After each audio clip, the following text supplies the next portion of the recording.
Hi, today we're going to talk about Photoshop preferences, and you can find that under the Photoshop heading. And I guess we have to go to Photoshop first in order for that to show up. There we are, Photoshop preferences, and just go to general. We'll go through all of them right here. There's very little to do in these. They have it just about right now for photographers, but here's one thing. I'm not positive. I think it comes up as just as bicubic, but the only time we're ever going to change resolution is when we have to res down for JPEG. So we want to use the best interpolation method, bicubic sharper, as the default. That way we don't have to change it as many times. And you can always change it in all of the dialog boxes. Okay, and I don't think there's anything else on that page, so we can simply go to next here. And this is the interface options, and there are no changes here. We can go to the file handling options, and the file saving options you can leave alone. You should click both the first two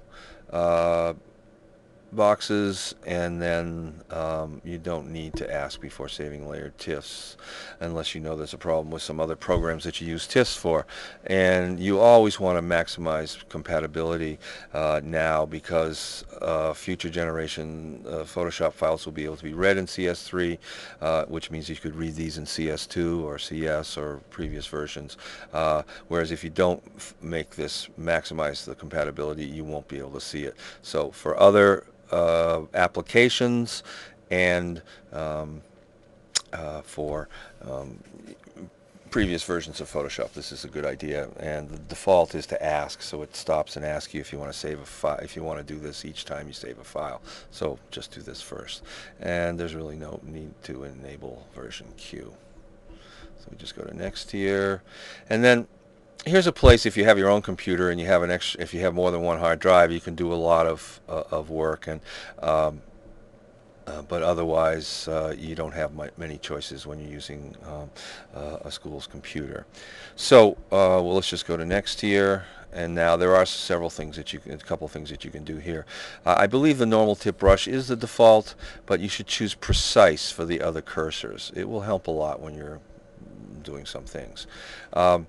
Transparent gamut, you don't need to change anything. Units and rulers, you can change this if you want to. You can go back to, you can go to, centimeters or something like that if you prefer that, because you grew up with centimeters instead of inches.